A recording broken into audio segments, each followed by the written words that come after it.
The Secret Garden by Frances Hodgson Burnett.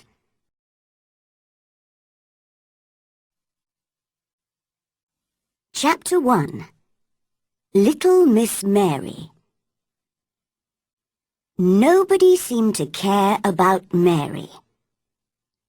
She was born in India, where her father was a British official. He was busy with his work, and her mother, who was very beautiful, spent all her time going to parties. So an Indian woman, Kamala, was paid to take care of the little girl. Mary was not a pretty child. She had a thin, angry face and thin yellow hair. She was always giving orders to Kamala, who had to obey. Mary never thought of other people, but only of herself. In fact, she was a very selfish, disagreeable, bad-tempered little girl. One very hot morning, when she was about 9 years old, she woke up and saw that instead of Kamala, there was a different Indian servant by her bed. "What are you doing here?" she asked crossly. "Go away, and send Kamala to me at once." The woman looked afraid. "I'm sorry, Miss Mary. She can't come." Something strange was happening that day. Some of the house servants were missing, and everybody looked frightened. But nobody told Mary anything, and Kamala still did not come. So at last, Mary went out into the garden and played by herself under a tree. She pretended she was making her own flower garden and picked large red flowers to push into the ground. All the time, she was saying crossly to herself, "I hate Kamala. I'll hit her when she comes back." Just then, she saw her mother coming into the garden with a young Englishman. They did not notice the child, who listened to their conversation. "It's very bad, is it?" her mother asked the young man in a worried voice. "Very bad," he answered seriously. "People are dying like flies. It's dangerous to stay in this town. You should go to the hills, where there's no disease." "Oh, I know," she cried. "We must leave soon." Suddenly, they heard loud cries coming from the servants' rooms at the side of the house. "What's happened?" cried Mary's mother wildly. "I think one of your servants has just died. You didn't tell me the disease is here, in your house." "I didn't know!" she screamed. "Quick, come with me!" And together they ran into the house. Now Mary understood what was wrong. The terrible disease had already killed many people in the town, and in all the houses people were dying. In Mary's house, it was Kamala who had just died. Later that day, 3 more servants died there. All through the night and the next day, people ran in and out of the house, shouting and crying. Nobody thought of Mary. She hid in her bedroom, frightened by the strange and terrible sounds that she heard around her. Sometimes she cried, and sometimes she slept. When she woke the next day, the house was silent. Perhaps the disease has gone, she thought, and everybody is well again. I wonder who will take care of me instead of Kamala. Why doesn't someone bring me some food? It's strange the house is so quiet. But just then, she heard men's voices in the hall. "How sad," said one. "That beautiful woman." "There was a child, too, wasn't there?" said the other, "although none of us ever saw her." Mary was standing in the middle of her room when they opened the door a few minutes later. The two men jumped back in surprise. "My name is Mary Lennox," she said crossly. "I was asleep when everyone was ill, and now I'm hungry." "It's the child, the one nobody ever saw," said the older man to the other. "They've all forgotten her." "Why was I forgotten?" asked Mary angrily. "Why has nobody come to take care of me?" The younger man looked at her very sadly. "Poor child," he said. "You see, there's nobody left alive in the house, so nobody can come." In this strange and sudden way, Mary learnt that both her mother and her father had died. The few servants who had not died had run away in the night. No one had remembered little Miss Mary. She was all alone. Because she had never known her parents well, she did not miss them at all. She only thought of herself, as she had always done. "Where will I live?" she wondered. "I hope I'll stay with people who let me do what I want." At first, she was taken to an English family who had known her parents. She hated their untidy house and noisy children, and preferred playing by herself in the garden. One day, she was playing her favorite game, pretending to make a garden, when one of the children, Basil, offered to help. "Go away!" cried Mary. "I don't want your help." For a moment, Basil looked angry, and then he began to laugh. He danced round and round Mary and sang a funny little song about Miss Mary and her stupid flowers. This made Mary very cross indeed. No one had ever laughed at her so unkindly. "You're going home soon," said Basil, "and we're all very pleased you're leaving." "I'm pleased too," replied Mary.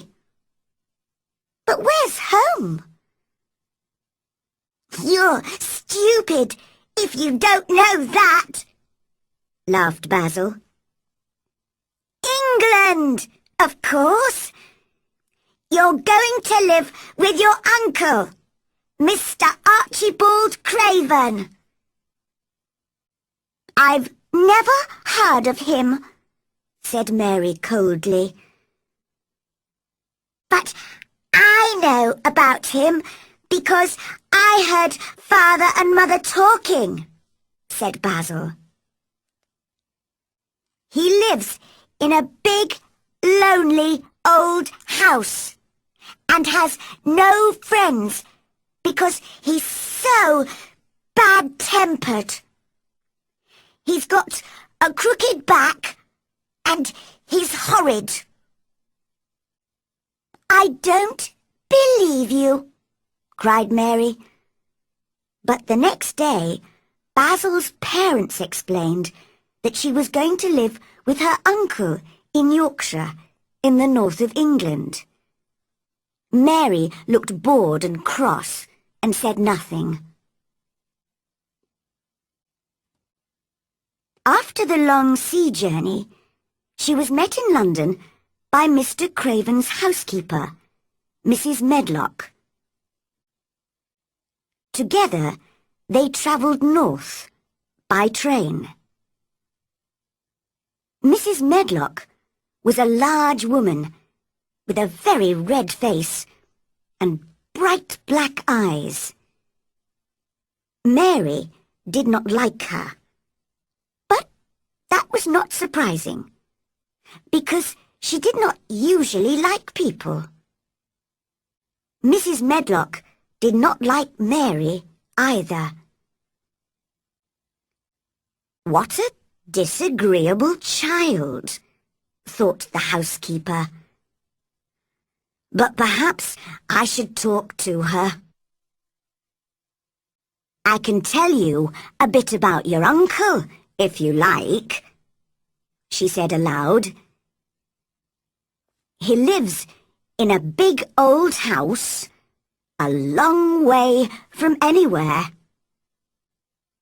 There are nearly 100 rooms, but most of them are shut and locked. There's a big park round the house, and all kinds of gardens. Well, what do you think of that?" "Nothing," replied Mary. "It doesn't matter to me." Mrs. Medlock laughed. "You're a hard little girl. Well, if you don't care, Mr. Craven doesn't either. He never spends time on anyone. He's got a crooked back, you see, and although he's always been rich, he was never really happy until he married." "Married?" repeated Mary in surprise. "Yes. He married a sweet, pretty girl, and he loved her deeply. So, when she died—" "Oh, did she die?" asked Mary, interested. "Yes, she did. And now he doesn't care about anybody. If he's at home, he stays in his room and sees nobody. He won't want to see you, so you must stay out of his way and do what you're told." Mary stared out of the train window at the grey sky and the rain. She was not looking forward to life at her uncle's house. The train journey lasted all day, and it was dark when they arrived at the station. Then there was a long drive to get to the house. It was a cold, windy night, and it was raining heavily. After a while, Mary began to hear a strange, wild noise. She looked out of the window, but could see nothing except the darkness.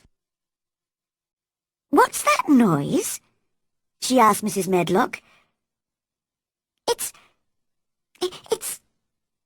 not the sea, is it? No, that's the moor. It's the sound the wind makes, blowing across the moor. What is a moor?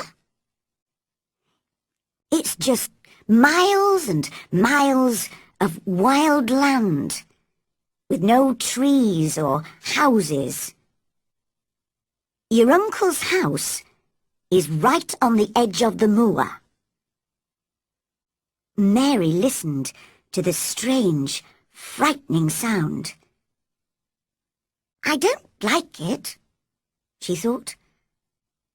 I don't like it.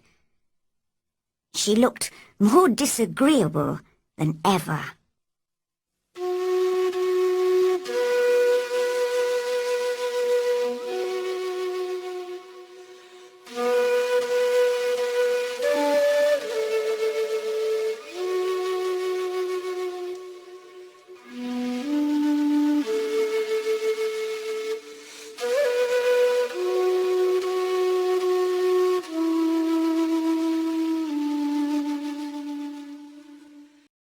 Chapter 2. Mary in Yorkshire. They arrived at a very large old house. It looked dark and unfriendly from the outside. Inside, Mary looked around the big shadowy hall and felt very small and lost. They went straight upstairs. Mary was shown to a room where there was a warm fire and food on the table. "This is your room," said Mrs. Medlock. "Go to bed when you've had some supper. And remember, you must stay in your room.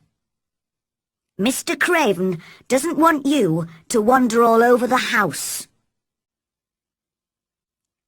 When Mary woke up the next morning, she saw a young servant girl cleaning the fireplace. The room seemed dark and rather strange, with pictures of dogs and horses and ladies on the walls. It was not a child's room at all.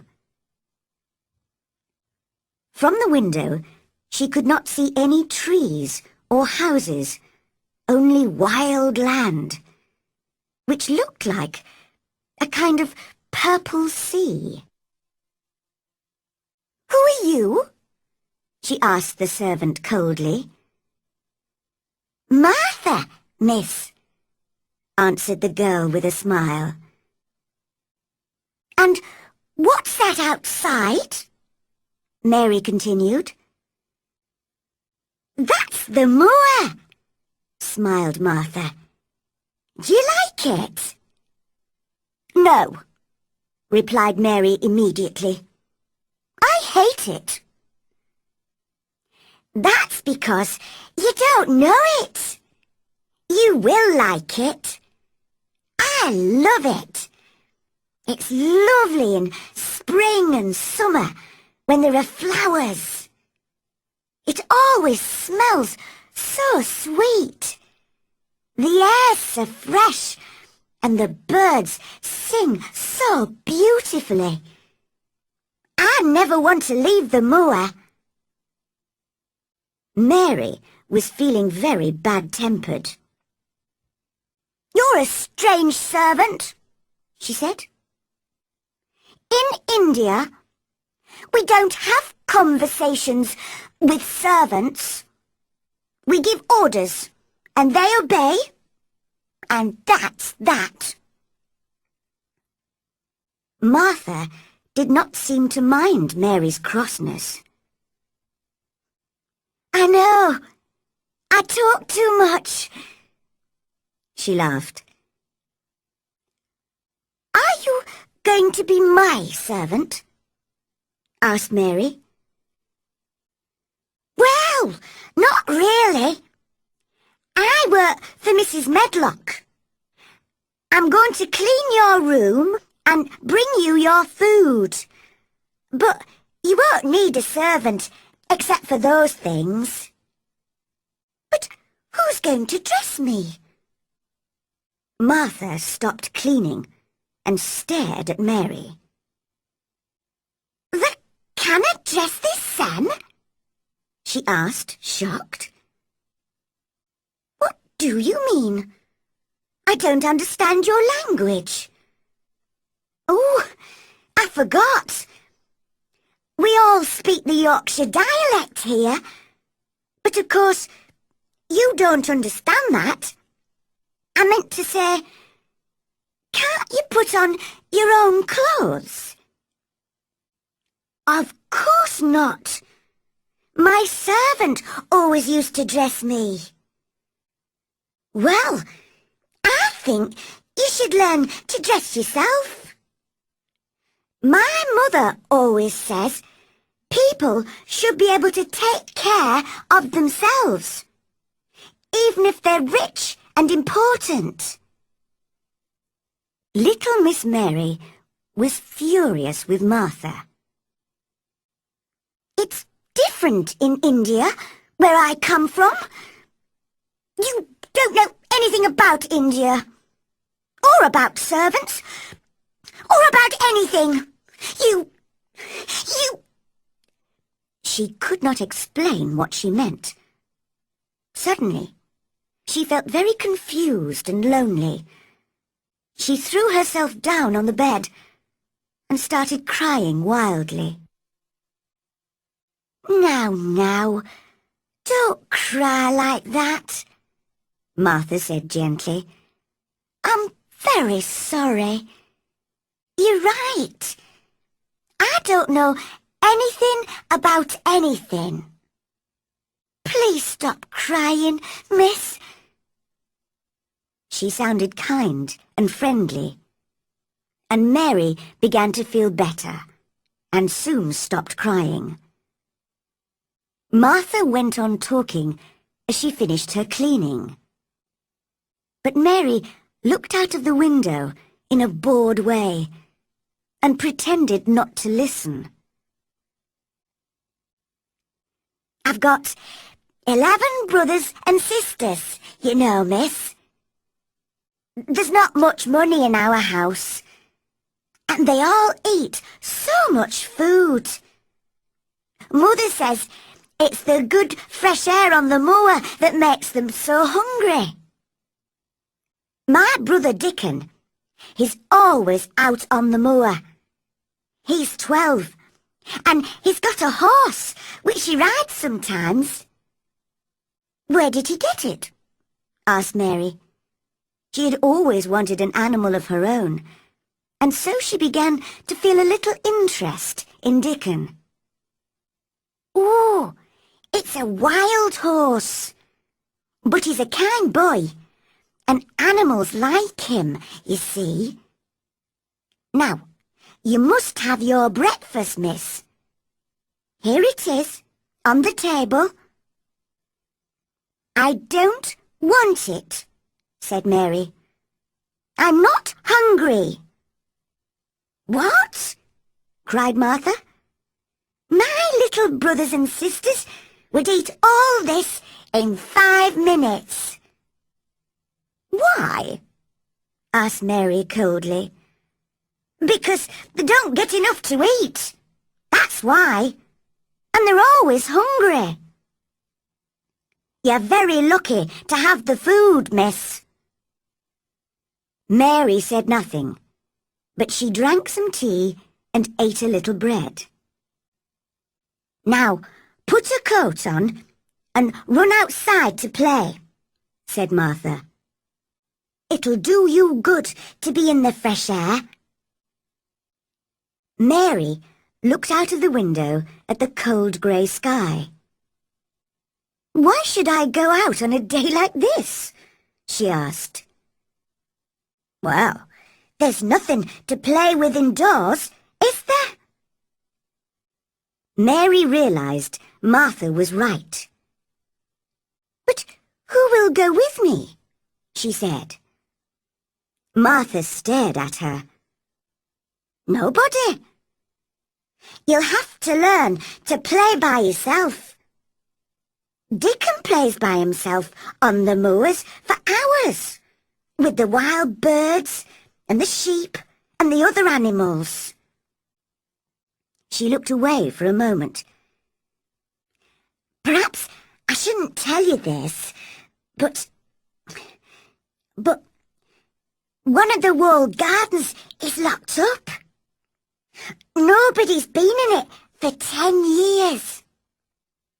It was Mrs. Craven's garden, and when she died so suddenly, Mr. Craven locked it and buried the key. Oh, I must go. I can hear Mrs. Medlock's bell ringing for me." Mary went downstairs and wandered through the great empty gardens. Many of the fruit and vegetable gardens had walls round them, but there were no locked doors. She saw an old man digging in one of the vegetable gardens, but he looked cross and unfriendly, so she walked on.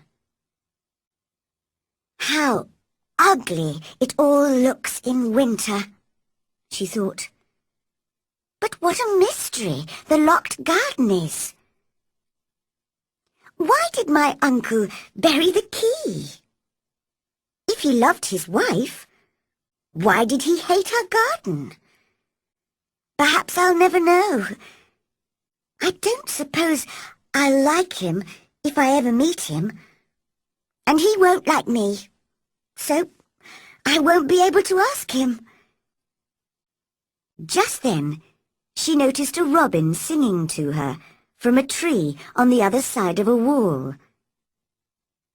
"I think that tree's in the secret garden," she told herself.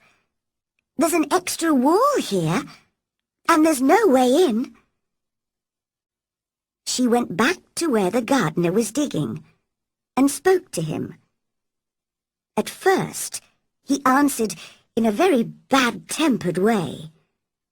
But suddenly, the robin flew down near them, and the old man began to smile. He looked a different person then, and Mary thought how much nicer people looked when they smiled. The gardener spoke gently to the robin, and the pretty little bird hopped on the ground near them. "He's my friend, he is," said the old man. "There aren't any other robins in the garden, so he's a bit lonely." He spoke in strong Yorkshire dialect, so Mary had to listen carefully to understand him. She looked very hard at the robin. "I'm lonely too," she said. She had not realized this before. "What's your name?" she asked the gardener. "Ben Weatherstaff. I'm lonely myself. The robin's my only friend, you see." "I haven't got any friends at all," said Mary.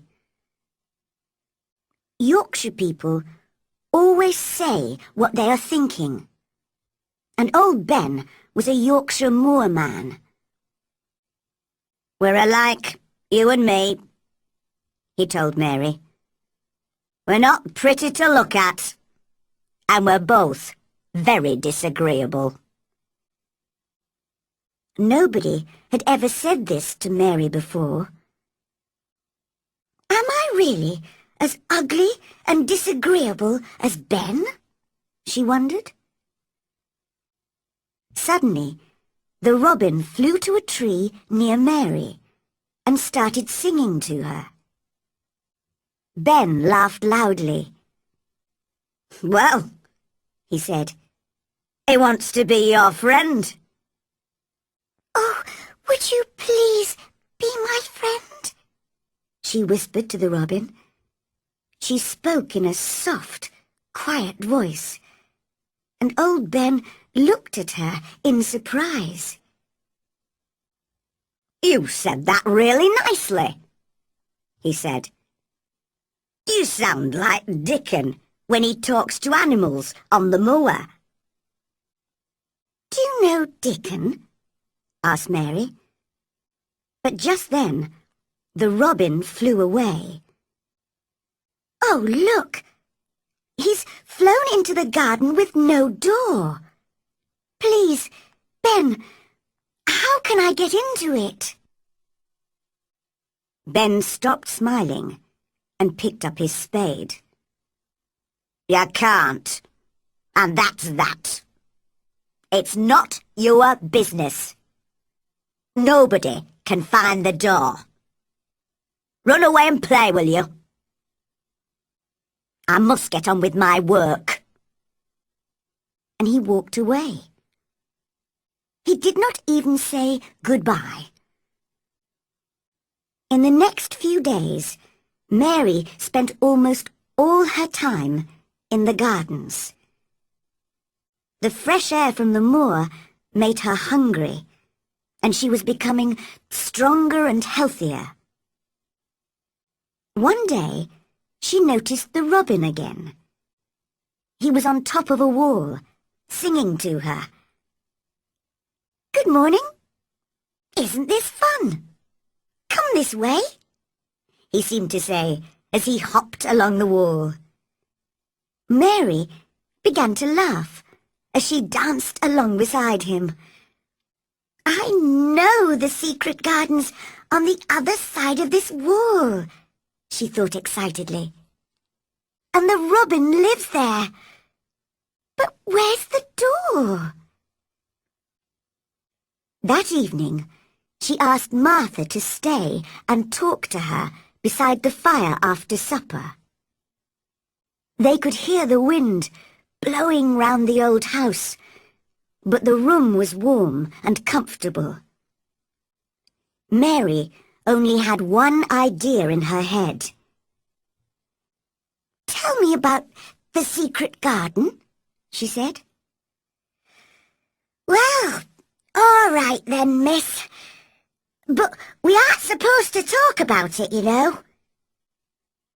It was Mrs. Craven's favourite garden, and she and Mr. Craven used to take care of it themselves. They spent hours there, reading and talking. Very happy they were. They used the branch of an old tree as a seat. But one day, when she was sitting on the branch, it broke, and she fell. She was very badly hurt, and the next day, she died. That's why he hates the garden so much, and won't let anyone go in there." "How sad," said Mary. "Poor Mr. Craven." It was the first time that she had ever felt sorry for anyone. Just then, as she was listening to the wind outside, she heard another noise in the house. "Can you hear a child crying?" she asked Martha. Martha looked confused. No," she replied. "No, I think it must be the wind." But at that moment, the wind blew open their door, and they heard the crying very clearly. "I told you!" cried Mary. At once, Martha shut the door. "It was the wind," she repeated. But she did not speak in her usual natural way, and Mary did not believe her. The next day, it was very rainy, so Mary did not go out.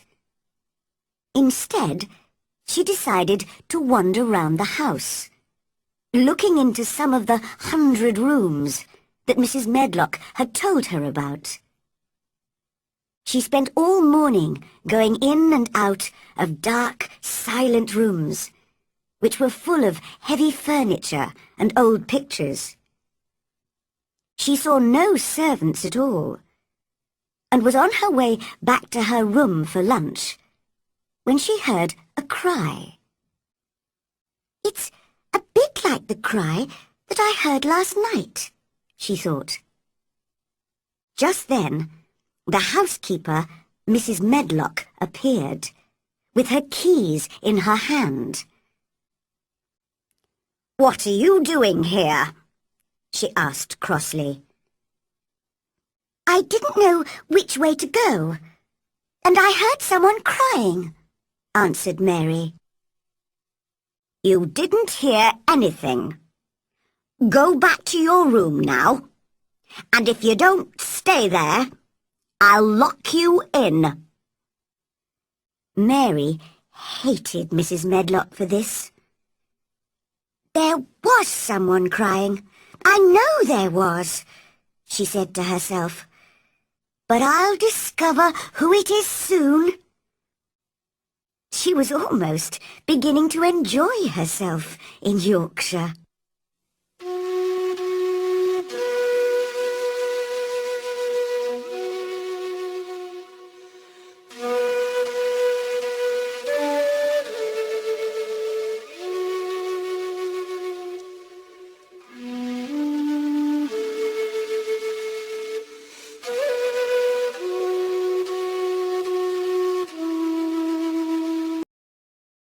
Chapter 3. Finding the Secret Garden. When Mary woke up 2 days later, the wind and rain had all disappeared, and the sky was a beautiful blue. "Spring'll be here soon," said Martha happily. "You'll love the moor then, when it's full of flowers and birds." "Could I get to the moor?" asked Mary. "You've never done much walking, have you? I don't think you could walk the 5 miles to our cottage." "But I'd like to meet your family," Mary said. Martha looked at the little girl for a moment. She remembered how disagreeable Mary had been when she first arrived. But now, Mary looked interested and friendly. "I'll ask Mother," said Martha. "She can always think of a good plan. She's sensible and hard-working and kind. I know you'll like her. I like Dickon, although I've never seen him. I wonder what Dickon will think of you." "He won't like me," said Mary. "No one does." "But do you like yourself? That's what Mother would ask." "No, not really. I've never thought of that." "Well, I must go now. It's my day off, so I'm going home to help Mother with the housework. Goodbye, miss. See you tomorrow." Mary felt lonelier than ever when Martha had gone, so she went outside. The sunshine made the gardens look different, and the change in the weather had even made Ben Weatherstaff easier to talk to. "Can you smell spring in the air?" he asked her. "Things are growing deep down in the ground. Soon you'll see little green shoots coming up. Young plants they are. You watch them." "I will," replied Mary. "Oh, there's the robin." The little bird hopped onto Ben's spade. things growing in the garden where he lives?" "What garden?" said Ben in his bad-tempered voice. "You know, the secret garden. Are the flowers dead there?" She really wanted to know the answer. "Ask the robin," said Ben crossly. "He's the only one who's been in there for the last 10 years. 10 years was a long time, Mary thought.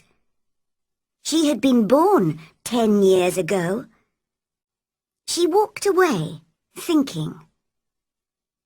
She had begun to like the gardens, and the robin, and Martha, and Dickon, and their mother. Before she came to Yorkshire, she had not liked anybody. She was walking beside the long wall of the secret garden when a most wonderful thing happened. She suddenly realized the robin was following her. She felt very pleased and excited by this, and cried out, "You like me, don't you? And I like you too." As he hopped along beside her, she hopped and sang too, to show him that she was his friend. Just then, he stopped at a place where a dog had dug a hole in the ground. As Mary looked at the hole, she noticed something almost buried there. She put her hand in and pulled it out. It was an old key. "Perhaps it's been buried for 10 years, she whispered to herself. "Perhaps it's the key to the secret garden." She looked at it for a long time. How lovely it would be to find the garden and see what had happened to it in the last 10 years.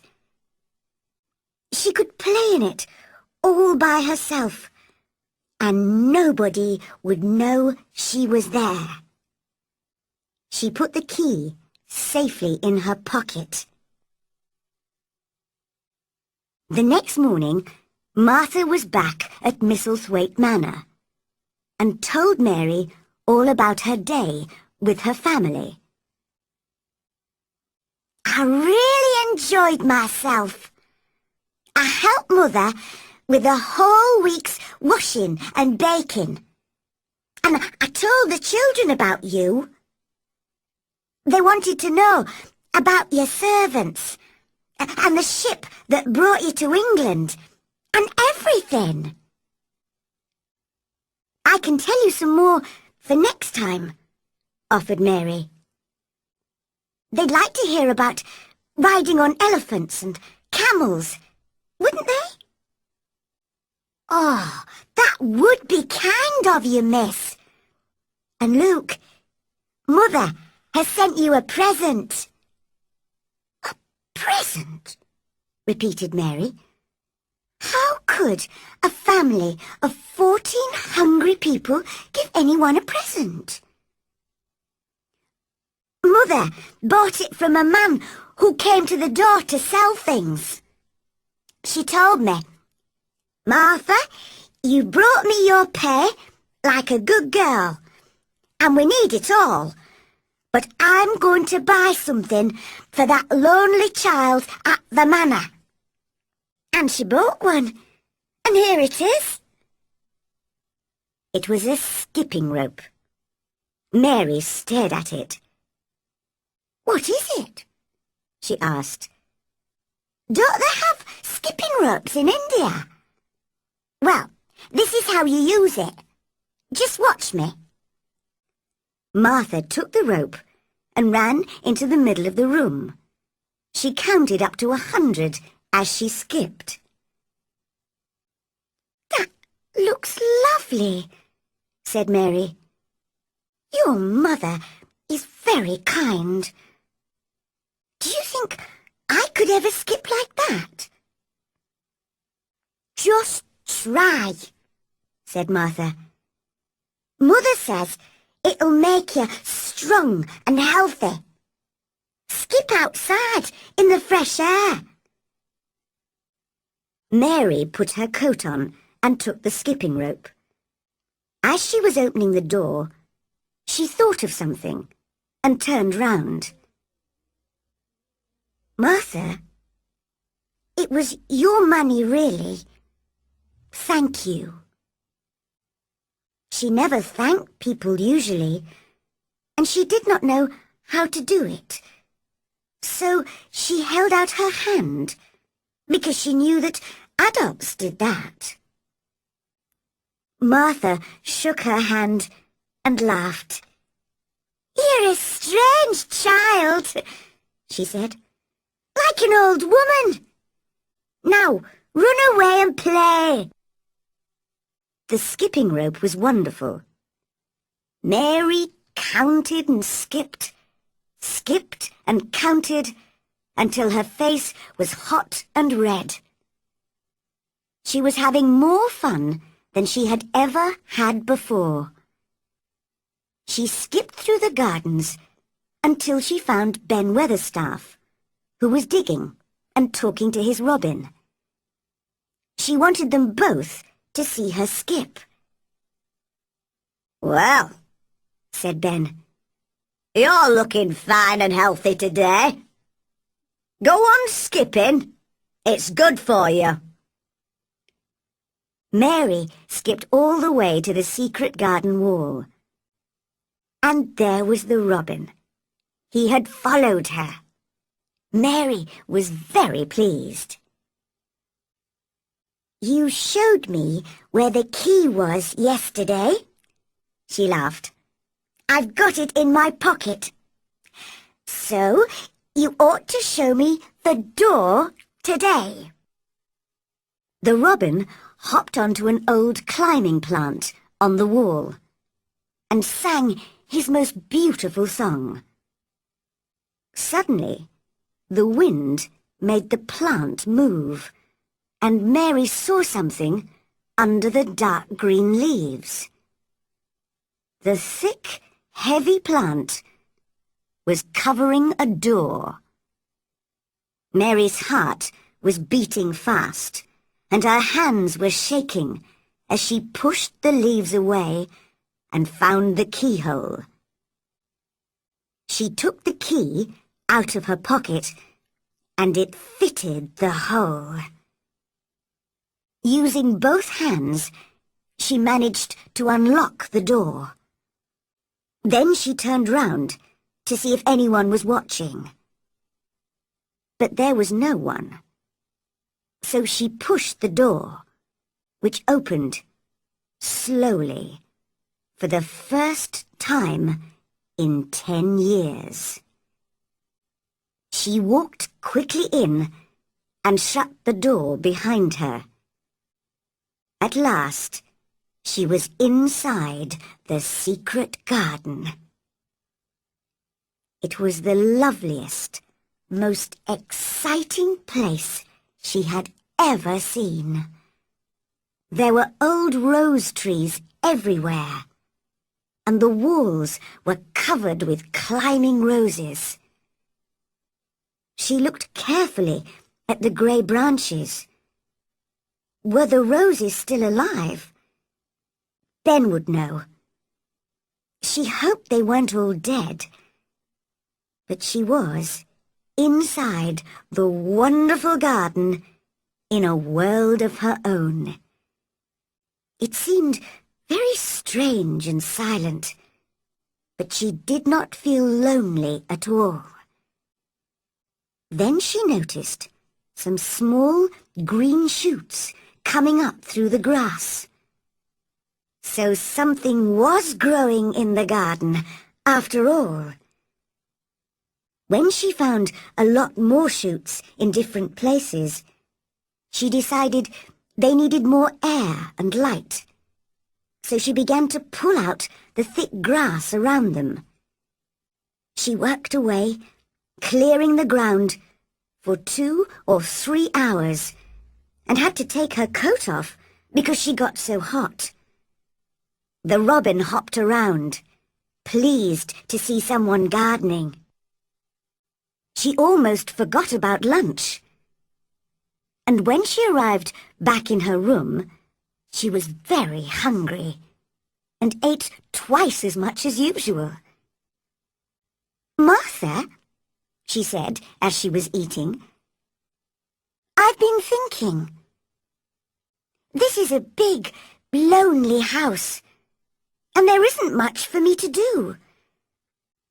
Do you think if I buy a little spade, I can make my own garden?" "That's just what Mother said," replied Martha. "You'd enjoy digging and watching plants growing. Dickon can get you a spade and some seeds to plant, if you like." "Oh, thank you, Martha. I've got some money that Mrs. Medlock gave me. Will you write and ask Dickon to buy them for me?" "I will, and he'll bring them to you himself." "Oh, then I'll see him." Mary looked very excited. Then she remembered something. "I heard that cry in the house again, Martha. It wasn't the wind this time. I've heard it 3 times now. Who is it?" Martha looked uncomfortable. "You mustn't go wandering around the house, you know. Mr. Craven wouldn't like it. Now, I must go and help the others downstairs. I'll see you at tea time." As the door closed behind Martha, Mary thought to herself, "This really is the strangest house that anyone ever lived in."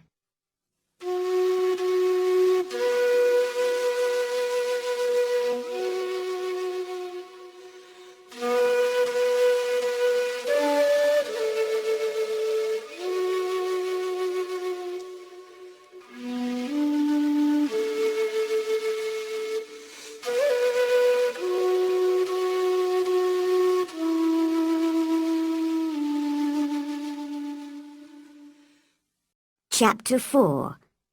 Meeting Dickon. Mary spent nearly a week working in the secret garden. Each day she found new shoots coming out of the ground. Soon there would be flowers everywhere, thousands of them. It was an exciting game to her. When she was inside those beautiful old walls, no one knew where she was. During that week, she became more friendly with Ben, who was often digging in one of the vegetable gardens. "What are your favourite flowers, Ben?" she asked him one day. "Roses. I used to work for a young lady who loved roses, you see, and she had a lot in her garden. That was 10 years ago, but she died. Very sad it was." "What happened to the roses?" asked Mary. "They were left there, in the garden." "If rose branches look dry and grey, are they still alive?" asked Mary. It was so important to know. "In the spring, they'll show green shoots, and then—" "But why are you so interested in roses?" he asked. Mary's face went red. "I just wanted to pretend I've got a garden. I haven't got anyone to play with." "Well, that's true," said Ben. He seemed to feel sorry for her. Mary decided she liked old Ben, although he was sometimes bad-tempered. She skipped along and into the wood at the end of the gardens. Suddenly, she heard a strange noise, and there, in front of her, was a boy. He was sitting under a tree, playing on a wooden pipe. He was about 12, with a healthy red face and bright blue eyes. There was a squirrel and a crow in the tree, and 2 rabbits sitting on the grass near him. "They're listening to the music," thought Mary. "I mustn't frighten them." She stood very still. The boy stopped playing. "That's right," he said. "Animals don't like it if you move suddenly. I'm Dickon, and you must be Miss Mary. I've brought you the spade and the seeds." He spoke in an easy, friendly way. Mary liked him at once. As they were looking at the seed packets together, the robin hopped onto a branch near them. Dickon listened carefully to the robin's song. "He's saying he's your friend," he told Mary. "Really? Oh, I am pleased he likes me. Can you understand everything that birds say?" "I think I do, and they think I do. I've lived on the moor with them for so long. Sometimes I think I am a bird or an animal, not a boy at all." His smile was the widest she had ever seen. He explained how to plant the seeds. Suddenly, he said, "I can help you plant them. Where's your garden?" Mary went red, then white. She had never thought of this. What was she going to say? "Could you keep a secret?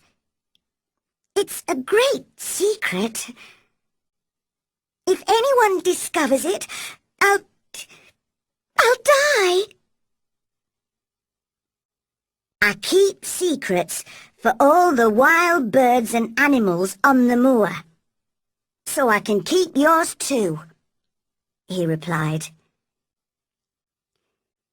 "I've stolen a garden," she said very fast. "Nobody goes into it. Nobody wants it. I love it, and nobody takes care of it. They're letting it die." And she threw her arms over her face and started crying. "Don't cry," said Dickon gently. "Where is it?" "Come with me, and I'll show you," said Miss Mary. They went to the secret garden and entered it together. Dickon walked round, looking at everything. "Martha told me about this place, but I never thought I'd see it," he said. "It's wonderful." "What about the roses?" asked Mary worriedly. "Are they still alive? What do you think?" "Look at these shoots on the branches. Most of them are alive, all right." He took out his knife and cut away some of the dead wood from the rose trees. Mary showed him the work she had done in the garden, and they talked as they cut and cleared. "Dickon," said Mary suddenly. "I like you. I never thought I'd like as many as 5 people." "Only 5?" laughed Dickon. He did look funny when he laughed, thought Mary.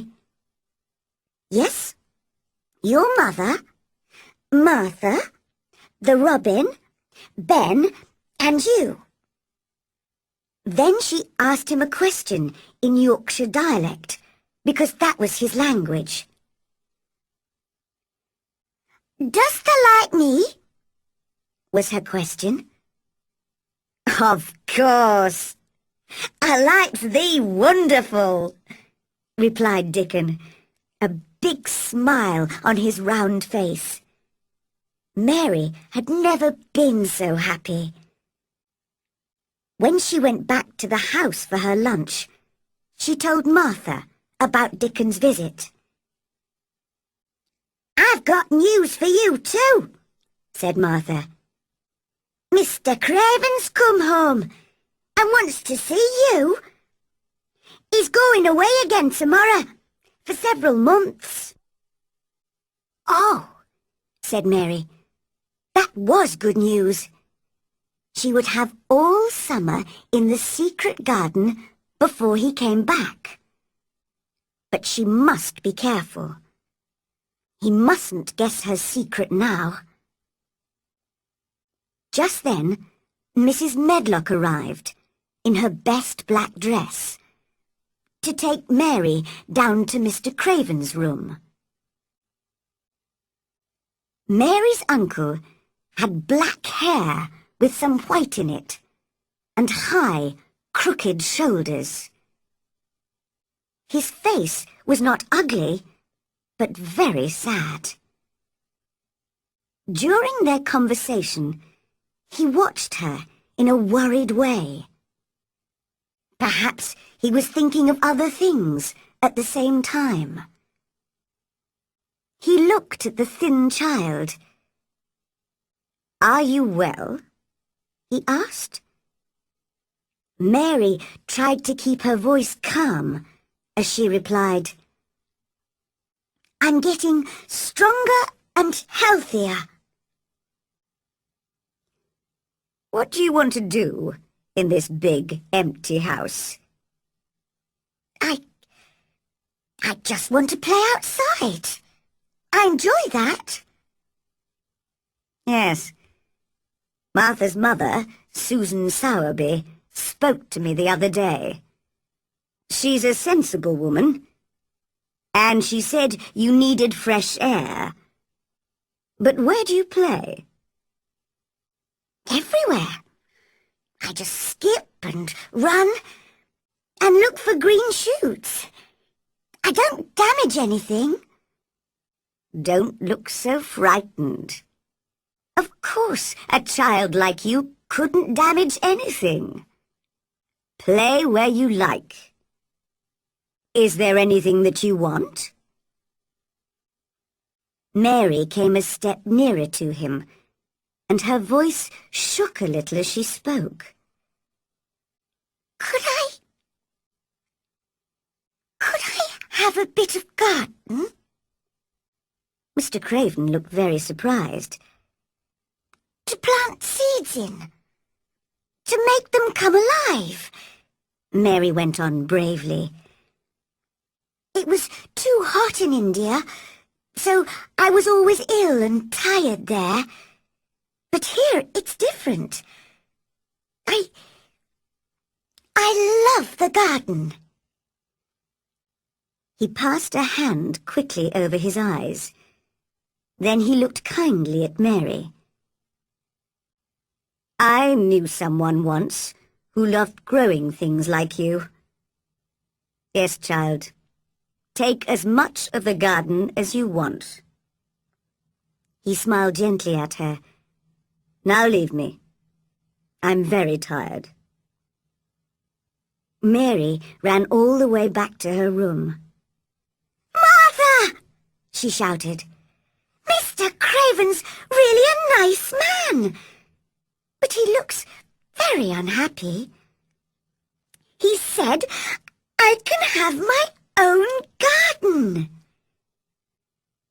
She was planning to work in the garden with Dickon every day to make it beautiful for the summer.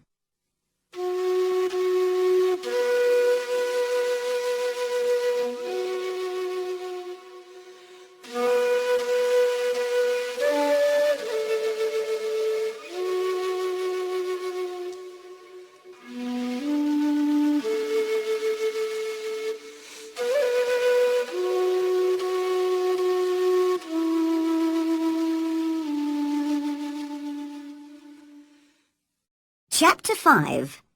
Meeting Colin. In the middle of the night, Mary woke up.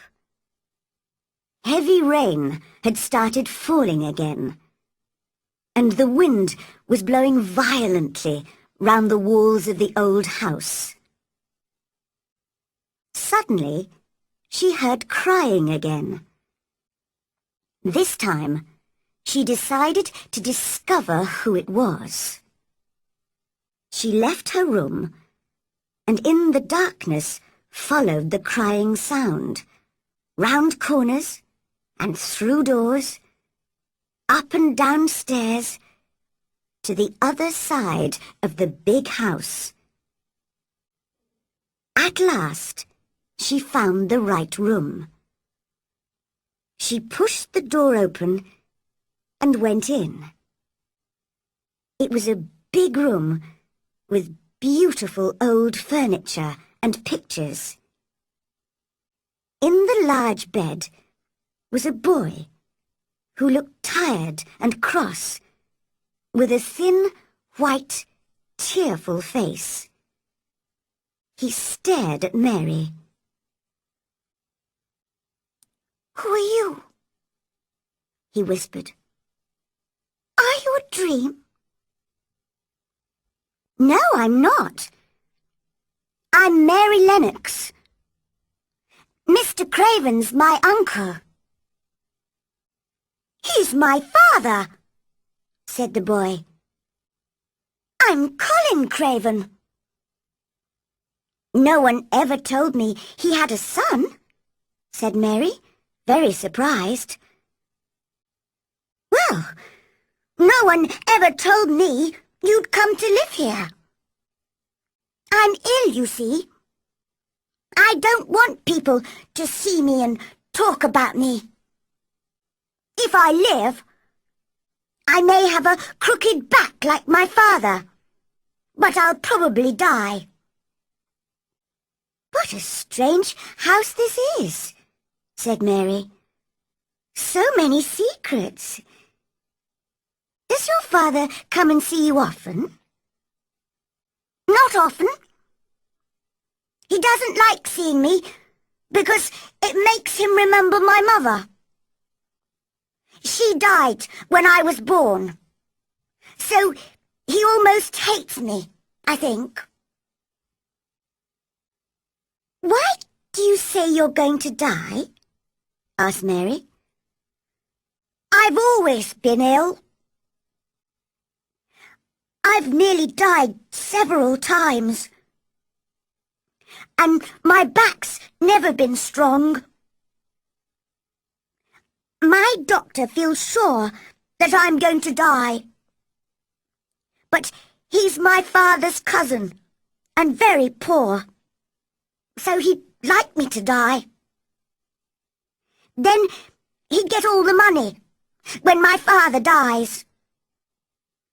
He gives me medicine and tells me to rest. We had a grand doctor from London once who told me to go out in the fresh air and try to get well. But I hate fresh air. And another thing, all the servants have to do what I want, because if I'm angry, I become ill.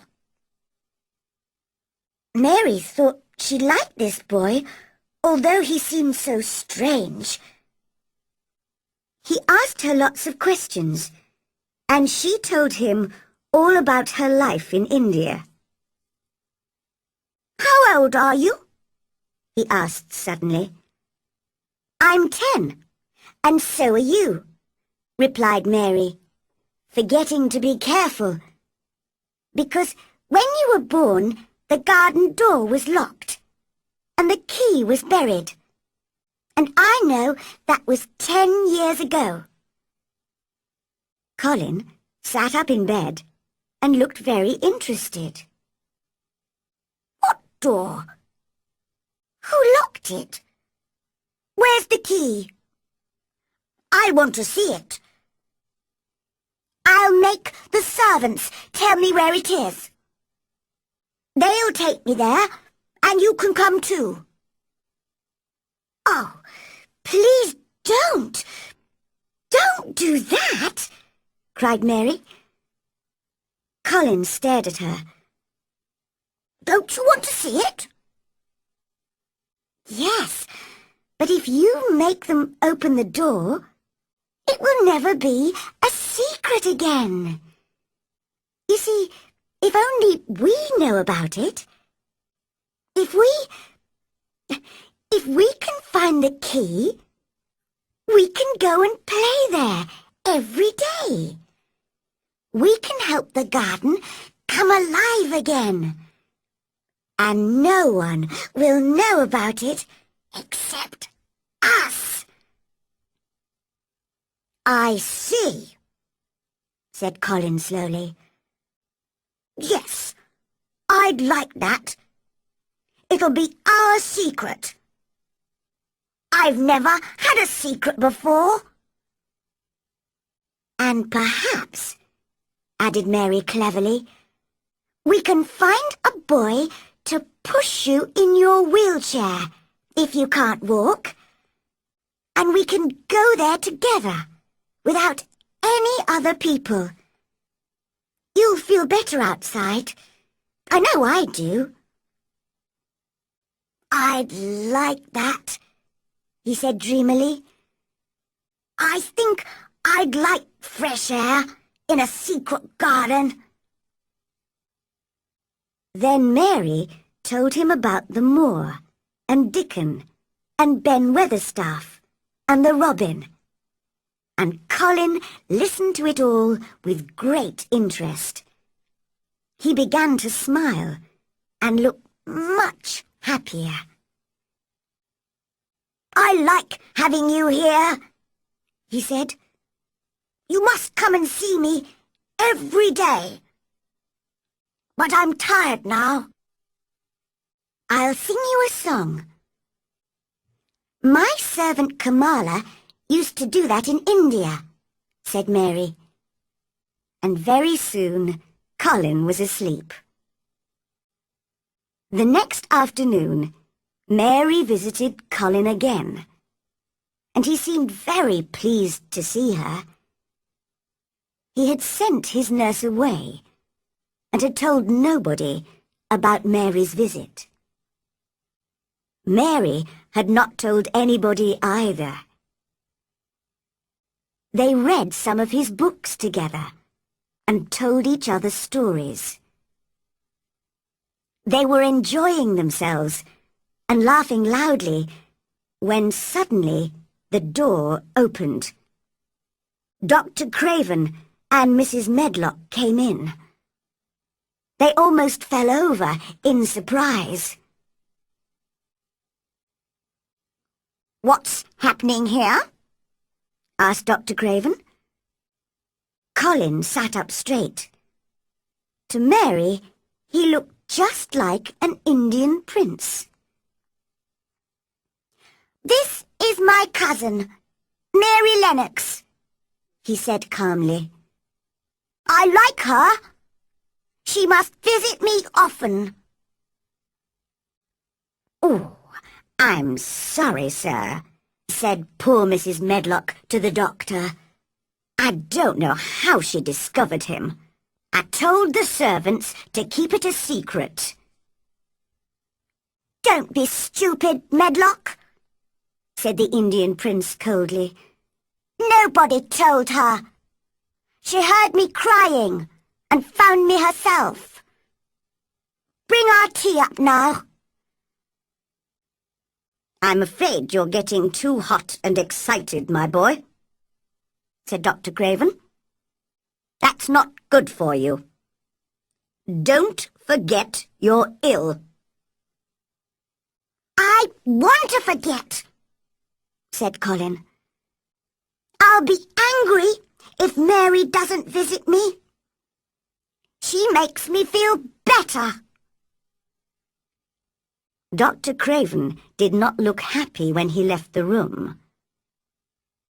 "What a change in the boy, sir," said the housekeeper. "He's usually so disagreeable with all of us.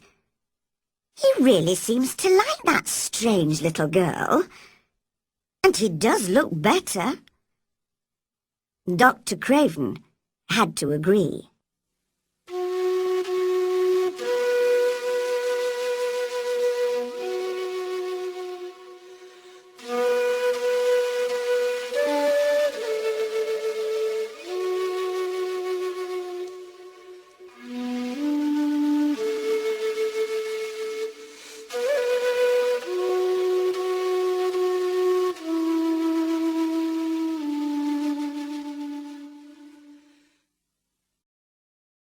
Chapter 6.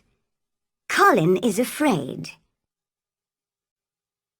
Because it rained all the next week, Mary went to talk to Colin every day instead of visiting the garden. But she woke early one morning to see the sun shining into her room, and she ran out to the secret garden at once. She did not even wait to have her breakfast.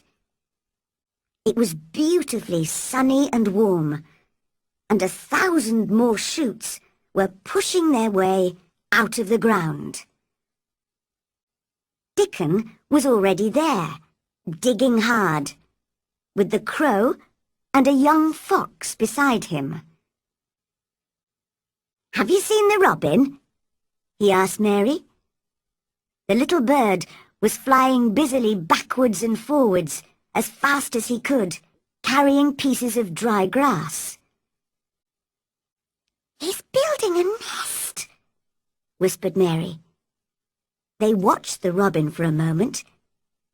Then Mary said, "I must tell you something.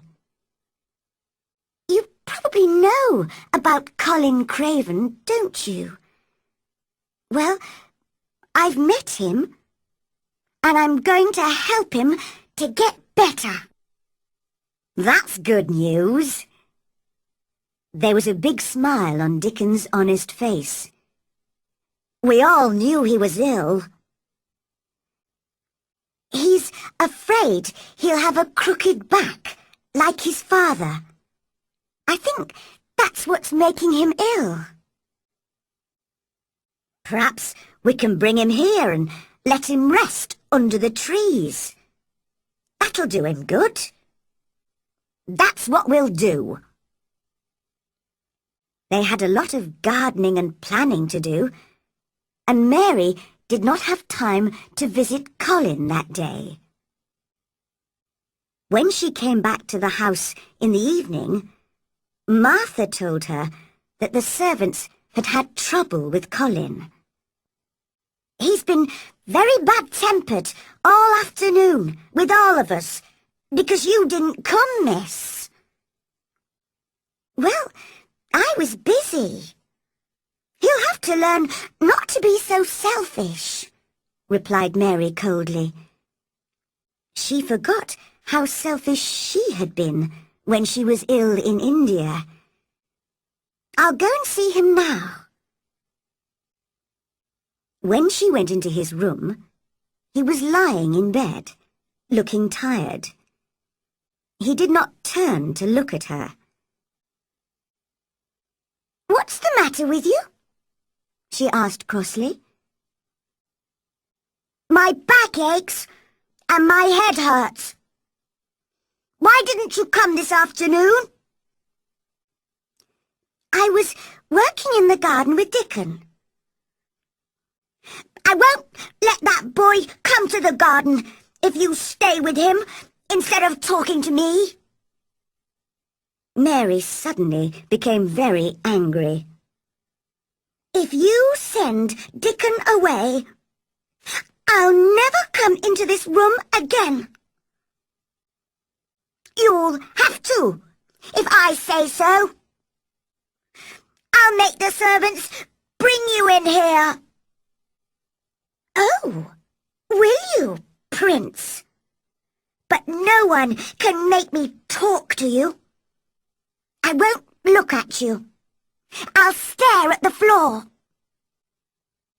"You selfish girl!" cried Colin. "You're more selfish than I am. You're the most selfish boy I've ever met." "I'm not as selfish as your fine Dickon. He keeps you playing outside when he knows I'm ill and alone." Mary had never been so furious. "Dickon is nicer than any other boy in the world. He's like an angel." "An angel? Don't make me laugh. He's just a poor country boy with holes in his shoes. He's 1,000 times better than you are." Colin had never argued with anyone like himself in his life, and in fact, it was good for him. But now, he was beginning to feel sorry for himself. "I'm always ill," he said, and started to cry. "I'm sure my back is a bit crooked, and I'm going to die." "No, you're not," said Mary crossly. Colin opened his eyes very wide. Nobody had said that to him before. He was angry, but a bit pleased at the same time. "What do you mean? You know I'm going to die. Everybody says I'm going to die." "I don't believe it," said Mary in her most disagreeable voice. "You just say that to make people feel sorry for you. You're too horrid to die." Colin forgot about his painful back and sat up in bed. "Get out of the room at once!" he shouted, and threw a book at her. "I'm going," Mary shouted in reply. "and I won't come back." The door banged shut behind her. When she reached her own room, she had decided never to tell him her great secret. "He can stay in his room and die if he wants," she thought. But soon she began to remember how ill he had been and how frightened he was. Frightened that one day his back would become as crooked as his father's. Perhaps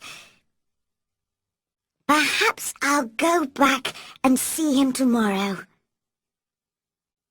That night, she was woken by the most terrible screams that she had ever heard. Servants were opening and shutting doors and running about. "It's Colin," thought Mary. "He'll go on screaming until he makes himself really ill. How selfish he is. Somebody should stop him." Just then, Martha ran into the room. "We don't know what to do," she cried. "He likes you, miss. Come and see if you can make him calmer, please." "Well, I'm very cross with him," said Mary, and jumped out of bed. I'm going to stop him. That's right, said Martha. He needs someone like you to argue with. It'll give him something new to think about. Mary ran into Colin's room, right up to his bed. Stop screaming, she shouted furiously. Stop at once! I hate you! Everybody hates you! You'll die if you go on screaming like this! And I hope you will! The screams stopped immediately. This was the first time that anyone had spoken so angrily to Colin, and he was shocked. But he went on crying quietly to himself. My back's becoming crooked. I can feel it. I know I'm going to die. Large tears ran down his face. Don't be stupid, cried Mary. There's nothing the matter with your horrid back. Martha, come here and let me look at his back. Martha and Mrs. Medlock were standing at the door, staring at Mary, their mouths half open. They both looked very frightened. Martha came forward to help, and Miss Mary looked carefully at Colin's thin white back, up and down. Her face was serious and angry at the same time. The room was very quiet. There's nothing wrong with your back, she said at last. Nothing at all. It's as straight as mine. Only Colin knew how important those crossly spoken, childish words were. All his life he had been afraid to ask about his back, and his terrible fear had made him ill. Now an angry little girl told him his back was straight, and he believed her. He was no longer afraid. They were both calmer now. He gave Mary his hand. I think I'm almost sure I will live. If we can go out in the garden together sometimes. I'm very tired now. Will you stay with me until I go to sleep? The servants went out very quietly. I'll tell you all about the secret garden, whispered Mary.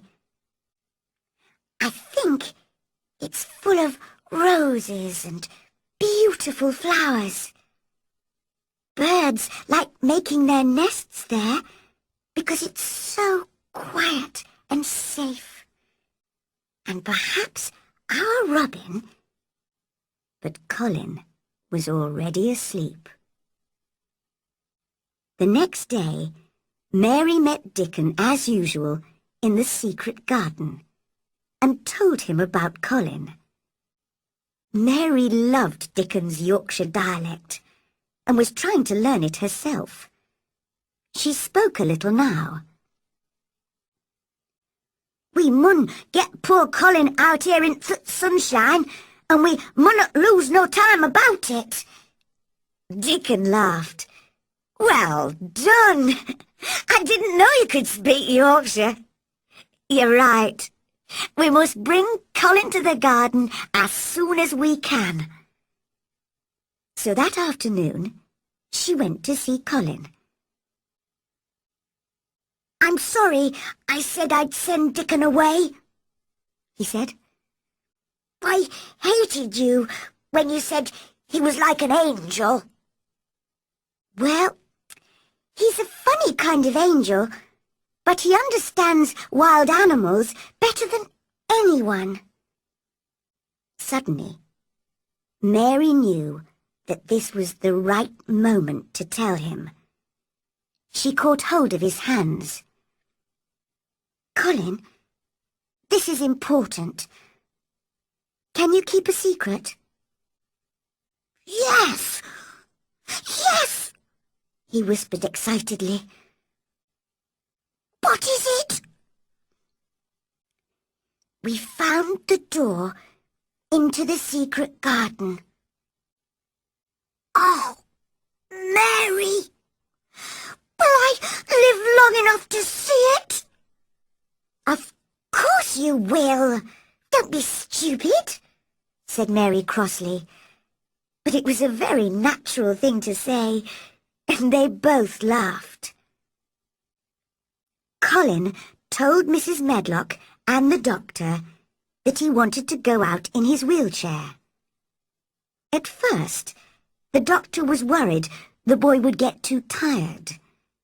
But when he heard that Dickon would push the wheelchair, he agreed. "Dickon's a sensible boy," he told Colin. "But don't forget—" "I've told you. I want to forget that I'm ill," said Colin in his prince's voice. "Don't you understand? It's because my cousin makes me forget that I feel better when I'm with her."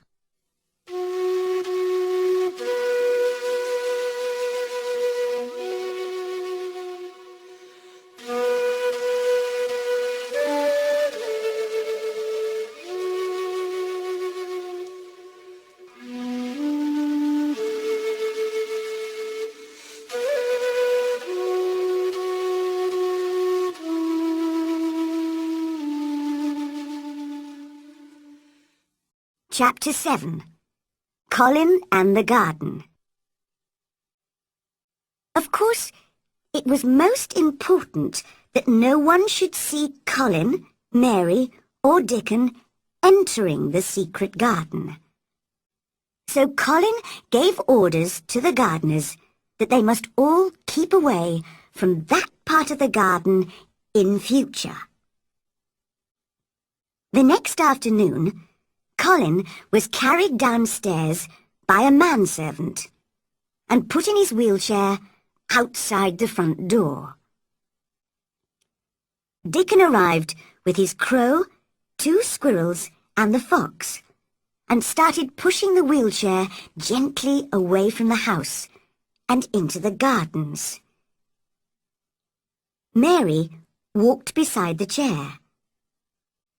Spring had really arrived now, and it seemed very exciting to Colin, who had lived indoors for so long. He smelt the warm air from the moor and watched the little white clouds in the blue sky.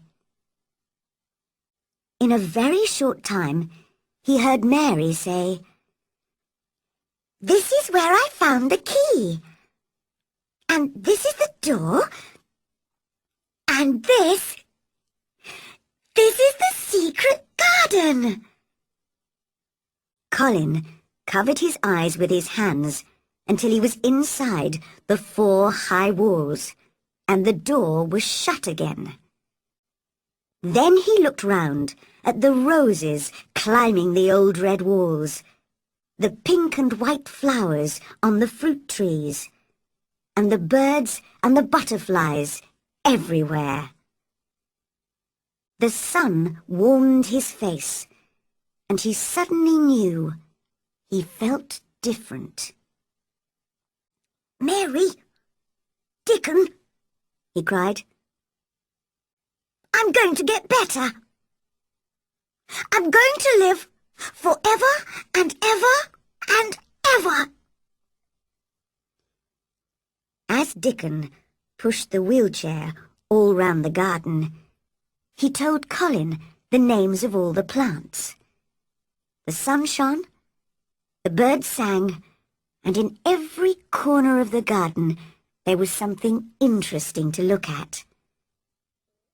The 3 children talked and laughed, and by the end of the afternoon, all 3 were speaking Yorkshire together.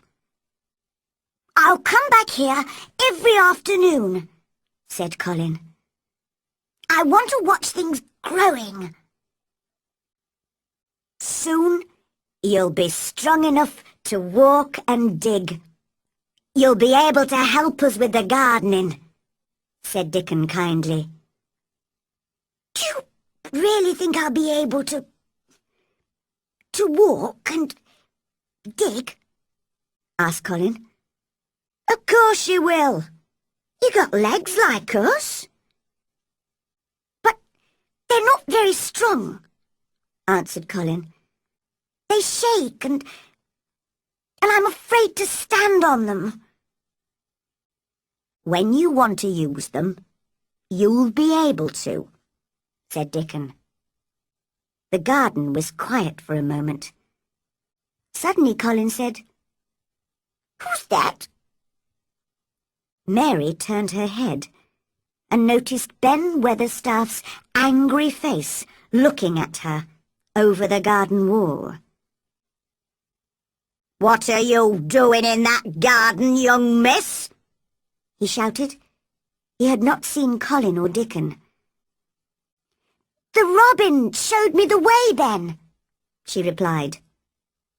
You! He stopped shouting, and his mouth dropped open as he saw Dickon pushing a boy in a wheelchair over the grass towards him. Do you know who I am? Asked the boy in the chair. Old Ben stared. You've got your mother's eyes, he said in a shaking voice. Yes, I know you. You're Mr. Craven's son, the little boy with a crooked back. Colin forgot that he had ever had backache. My back's as straight as yours is, he shouted. Ben stared and stared. He only knew what he had heard from the servants. You haven't got a crooked back? He asked. Or crooked legs?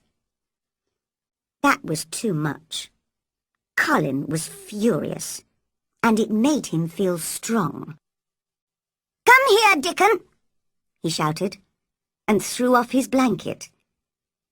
Dickon was by his side in a second. Mary felt sick with fear. Could Colin stand? Then Colin's thin feet were on the grass, and he was standing, holding Dickon's arm. He looked strangely tall, and he held his head very high. Look at me! He shouted at Ben. Just look at me! He's as straight as any boy in Yorkshire, said Dickon. Tears were running down Ben's brown old face. They said you were going to die, he whispered. Well, you can see that's not true, said Colin. Now, get down from the wall and come here. I want to talk to you. You've got to help us keep the garden a secret. Yes, sir, said old Ben as he dried his eyes. That was the first of many beautiful afternoons in the secret garden.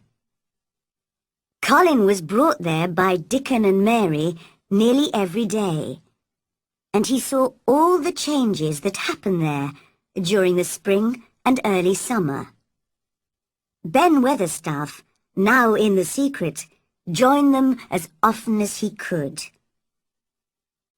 One day, Colin spoke to all of them. Listen, everybody. I think there's something like magic that makes gardens grow and things happen. Perhaps, if I believe in it, the magic will make me strong. Let's all sit down in a circle and ask the magic to work." So they all sat on the grass in a circle. Dickon with his crow, his fox, and the 2 squirrels, Mary, Colin, and Ben. Colin repeated these words several times. "The sun's shining. That's the magic. Being strong. That's the magic. Magic, help me. Magic, help me." At last, Colin stopped. "Now, I'm going to walk round the garden," he said, and took Dickon's arm. Slowly, he walked from one wall to another, followed closely by Mary and Ben. And when he had walked all the way round, he said, "You see, I can walk now. The magic worked." "It's wonderful," cried Mary. "Your father will think he's dreaming when he sees you." "I won't tell him yet. I'm going to keep it a secret from everybody. I'll come to the garden and walk and run a little more every day until I'm as healthy as any other boy. Then, when my father comes home, I'll walk up to him and say, 'Here I am, Father. You see, I'm not going to die.'" Now began a difficult time for Colin and Mary. Dickon told his mother about it one evening as he was digging the cottage garden. "You see, Mother, they don't want the doctor or the servants to guess that Colin can walk and is getting better. So they have to pretend he's still ill and just as disagreeable as he used to be. If they're running about all day in the fresh air, that'll make them hungry, I should think." "Yes, that's the problem. They're both getting fatter and healthier, and they really enjoy their food now. But they have to send some of it back to the kitchen, uneaten. If they eat it all, people will realize how healthy they are. Sometimes they're very hungry." "I know what we can do," said Mrs. Sowerby. "You can take some fresh milk and some of my newly baked bread to the garden in the mornings. If they have that, it'll do them a lot of good. What a game those children are playing!" And she laughed until tears came to her eyes. One afternoon, when they were all working in the garden, the door opened and a woman came quietly in. "It's Mother!" cried Dickon, and ran towards her. "I told her where the door was, because I knew she would keep the secret." Colin held out his hand to her. "I've wanted to see you for a long time," he said. "Dear boy," Susan Sowerby whispered, holding his hand. "You're so like your mother." "Do you think," asked Colin carefully, "that will make my father like me?" "I'm sure it will," she answered warmly. "He must see you. He must come home now." "You see how healthy the boy is, Susan?" asked old Ben. "Look how strong and straight his legs are now." "Yes," she laughed. "Playing and working outside and eating good Yorkshire food has made him strong. And Miss Mary too," she added, turning to Mary. "Mrs. Medlock heard that your mother was a pretty woman. You'll soon be as pretty as she was." "Do you believe in magic?" Colin asked her. I do, she answered. But everybody gives it a different name. It makes the sun shine and the seeds grow, and it has made you healthy. She sat down on the grass and stayed for a while, talking and laughing with the children in the quiet, sunny garden. When she stood up to leave, Colin suddenly put out a hand to her. I wish you were my mother, he whispered. Mrs. Sowerby put her arms round him and held him to her. Dear boy, you're as close to your mother as you could be, here in her garden.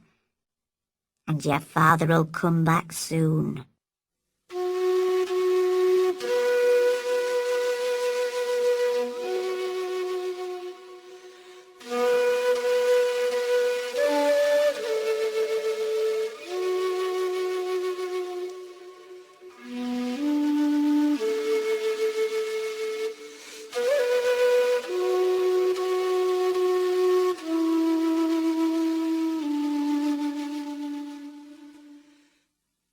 Chapter 8. Mr. Craven Comes Home. While the secret garden was returning to life, a man with high, crooked shoulders was wandering round the most beautiful places in Europe. For 10 years, he had lived this lonely life, his heart full of sadness and his head full of dark dreams. Everywhere he went, he carried his unhappiness with him, like a black cloud. Other travellers thought he was half mad, or a man who could not forget some terrible crime. His name was Archibald Craven. But one day, as he sat by a mountain stream, he actually looked at a flower, and for the first time in 10 years, he realized how beautiful something living could be. The valley seemed very quiet as he sat there, staring at the flower. He felt strangely calm. "What is happening to me?" he whispered. "I feel different. I almost feel I'm alive again." At that moment, hundreds of miles away in Yorkshire, Colin was seeing the secret garden for the first time and saying, I'm going to live forever and ever and ever. But Mr. Craven did not know this. That night, in his hotel room, he slept better than usual. As the weeks passed, he even began to think a little about his home and his son. One evening in late summer, as he was sitting quietly beside a lake, he felt the strange calmness again. He fell asleep and had a dream that seemed very real. He heard a voice calling him. It was sweet and clear and happy. The voice of his young wife.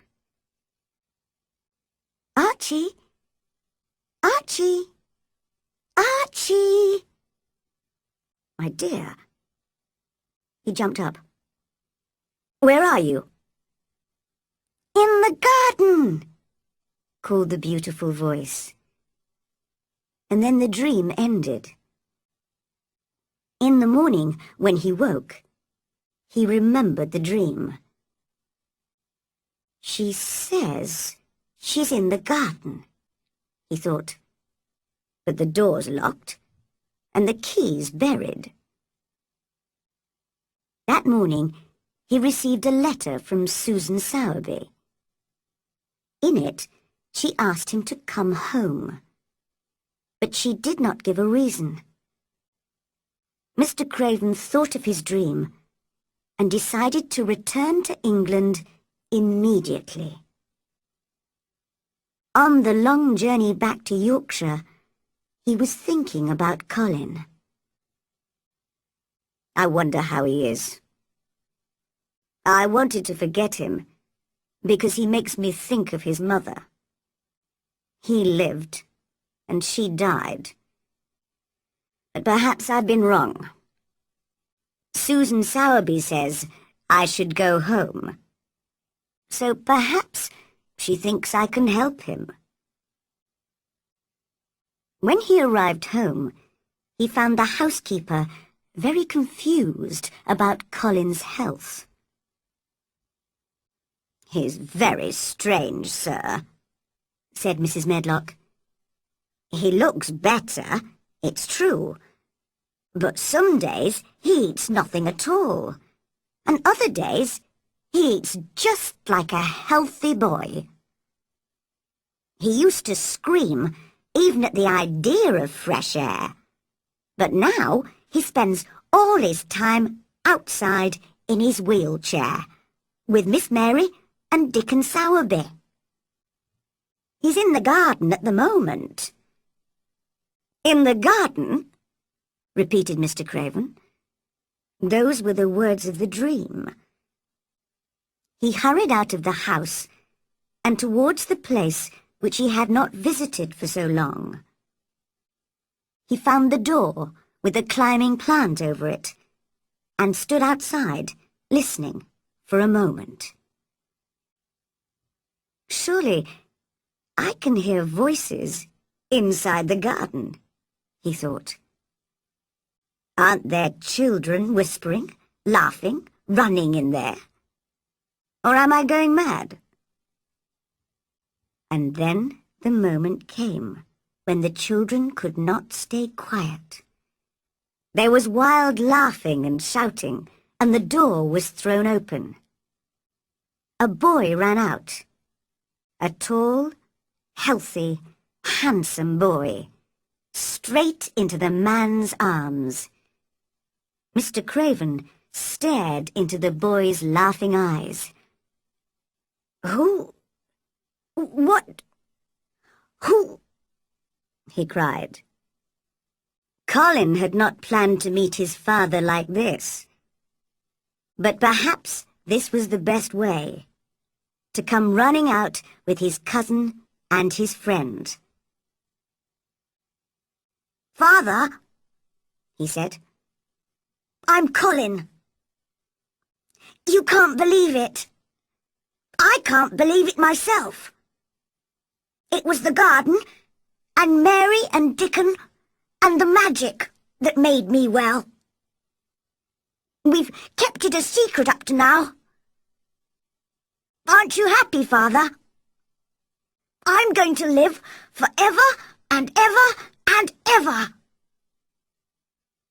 Mr. Craven put his hands on the boy's shoulders.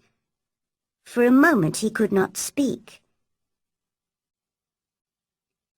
"Take me into the garden, my boy," he said at last, "and tell me all about it."